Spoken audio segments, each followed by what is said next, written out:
Hey everybody, Rob from Karma Comic Chameleon coming at you with a selection of entitled parent stories. First one, shopping to feed yourself and your guinea pigs? Not on my watch. Let's jump right in. So this happened today, you know who is who, so let's do a Philip DeFranco and just jump right into it. Alright, so here's the story. I was minding my own business, getting stuff for my guinea pigs, sawdust, food, nibbles, stuff like that, as well as a couple things for me. When this kid, who was no more than I'm guessing 6 or 7, came up to me and when I wasn't looking, took the bag of nibbles for my guinea pigs and tried to walk away.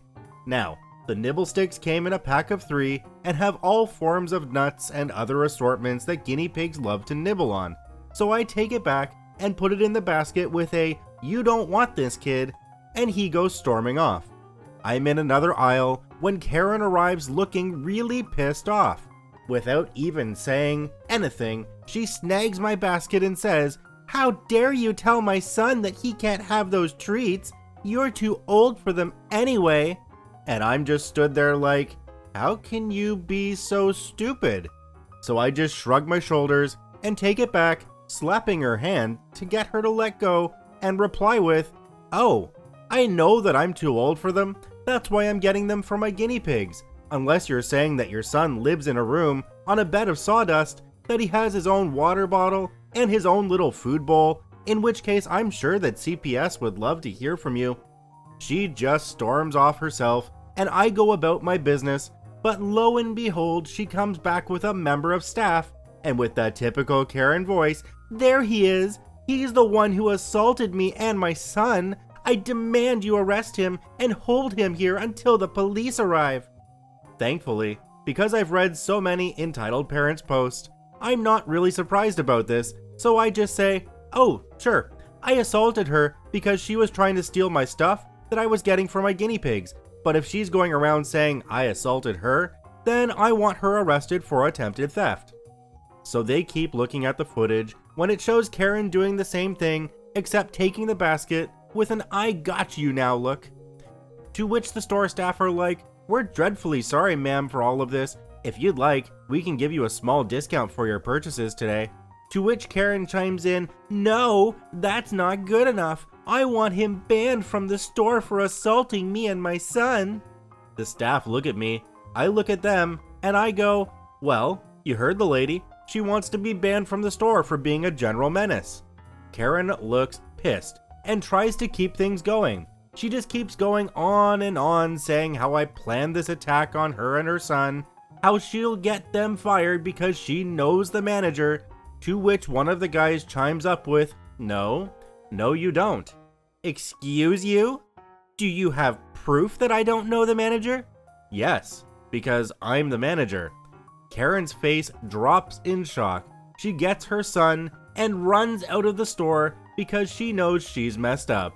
I pay for my shopping, and I leave and catch up with my dad who had dropped me off, who was waiting for me, and we had a huge laugh about it. Okay, let's get this straight. Entitled kid grabs your guinea pig food out of your basket thinking it's a treat, and you fight to get it back? There's probably more on the shelf, and I think more of a revenge to that little kid would be letting him take those treats and find out the hard way that they're not for people. Our next story. Entitled mother felt entitled to threaten violence to me, my family, and my puppy. Let's jump right in. This happened a little under a decade ago. A little context, I was 19 when this happened. This happened several months after my parents separated. I was struggling with what would later be diagnosed as complex PTSD, alongside autism, anxiety, and depression. We had gotten our border collie dog a few months prior. He is still a much beloved dog who was a wonderful addition in a moment of crisis. The cast: me, mom, my mom, of course, YB, younger brother, EM, entitled mom, BC, our border collie. He's a very good doggo. It was a hot July evening around 6 or 7 p.m. Border collie was outside playing with younger brother, whilst mom and I were indoors. Border collie had taken to barking at gnats in the tree, nothing unusual at this point. He's a puppy, and he's an obsessive border collie. I did go out and get him anyway, not because he was particularly loud, but because he was going on a little too long. Whilst I got him inside, a knock on the door. My mom answered. The entitled mom who lives 2 doors down from us. Looks like a long-haired, alcoholic Karen. The alcoholism part will be relevant later. Your dog is making too much noise. I'm very sorry. He's been brought inside now, so he shouldn't disturb you. Shouting aggressively, do you know it's scaring my children? Your dog shouldn't be allowed outside. It's vicious. At this point, I was in the kitchen doorway holding on to Border Collie. Border Collie was a puppy, but he could pick up with the tone of this woman who was being aggressive to one of his pack. He started barking at her, which doesn't help. See, he's a dangerous animal. He's a puppy, and he's barking because you're being aggressive. We'll keep him inside, but get off my property. No, he's a dangerous dog. You abuse him. I'm gonna call the RSPCA on you. Go away. Get off my property or I'll call the police. Eventually, entitled mother leaves. Mom and I decide keeping Border Collie indoors was the best plan going forward. We have another knock on the door. Mom answered it. It was entitled mother again. She was clearly a little drunk and more angry. I took Border Collie into another room and shut him in. It made him bark because he knew entitled mother was back. I didn't hear everything, but got the gist of it. Entitled mother was threatening to have my dog disemboweled and have me and mom beaten up in the process. Mom told her she'd call the police if she doesn't leave. It takes everything I have not to go out there and punch entitled mother, but I knew I had to keep Border Collie calm and avoid escalating the situation. Eventually, entitled mother wanders off. Mom was about to pick up younger brother from a party. She rushed out and told me if entitled mother returned to call the police. Mom leaves, I'm chilling, Border Collie is quiet and all is well until I hear thudding knocks at my door. I looked out the window of the living room to see an irate entitled mother. Open the door, you little Open it or I'll break it down. I'm white hot with anger, but I knew better than to open that door. My mom hated confrontation. I do too, but I have a shorter fuse. Entitled mother was definitely a bit drunk, but in an alcoholic default mode way. Get off my property, go away, or I'll call the police. Open the door, I'll set my boys on you so they can beat you. You won't be able to stop me. Big mistake. Unbeknownst to anyone back then, I've been on the receiving end of sexual violence. Threatening that is one surefire way to cause trouble with me. By some miracle, I managed to stop my anger fast enough to not threaten her back. I'm calling the police. I immediately called the police. I relayed exactly what happened, the threats, and told them I felt scared for my life. Entitled mother heard me on the phone and started talking as if she was calling the police too. She was suggesting we'd set a dangerous dog on her. I tried to hit her and that we should have our dog taken away. Police tell me not to open the door until they arrive and ask me to stay on the line until the officers came. Just as the police arrive, mom and younger brother arrive.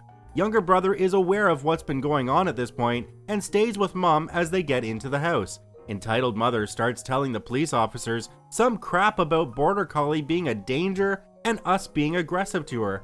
The police get entitled mom to leave and take her home to speak with her. We place Border Collie in his puppy crate in preparation for the police arriving, and I relay to mom what led up to the police arriving. About 10-15 minutes later, the police come to our door. Mom, younger brother, and I spoke to them and relayed exactly what happened. They believed us as entitled mother had previous public order offenses and had been a menace. They legally had to see Border Collie, so they asked to see him. Upon meeting a friendly, approachable puppy, they knew anything entitled mother said was nonsense. They advised us that if she came back again that night, then to call them so they can arrest her and put her in the cells. They leave. Months go by, and bar the odd passing glance on the street, we don't hear a peep from her until one fateful night. I wake up around 1 a.m. to younger brother pounding on my bedroom door. He tells me to get up and get out of the house. We were being evacuated by firefighters. Still half asleep, I don't ask questions and do what I'm told. When I got outside, I realized why we were evacuated. Entitled Mother's house was on fire, and some of it had spread to our next door neighbor's roof.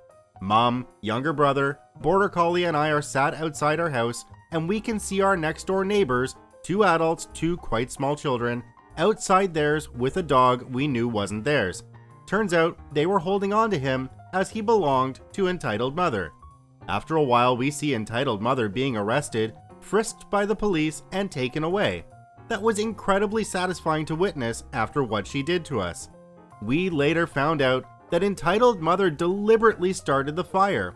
From what we could gather, she thought her husband was cheating on her and got into such a drunken rage that she poured petrol around the back of her house and started a fire, with her kids inside. She was lucky no one got hurt. Her house was gutted in the fire. She ended up doing jail time, but did return, albeit briefly. She was revealed to be a member of a far-right extremist party here in the UK, which didn't sit well with anyone in the neighborhood. She quietly moved out. By this point, I'd moved away, and now Mom isn't there either, due to terms of her divorce. This woman felt entitled to yell at whoever she liked, threaten violence, and set her house on fire when her kids were inside. I hope she got help for her alcohol addiction and sorted her life out for the better, but part of me thinks she's doomed to be a toxic mess.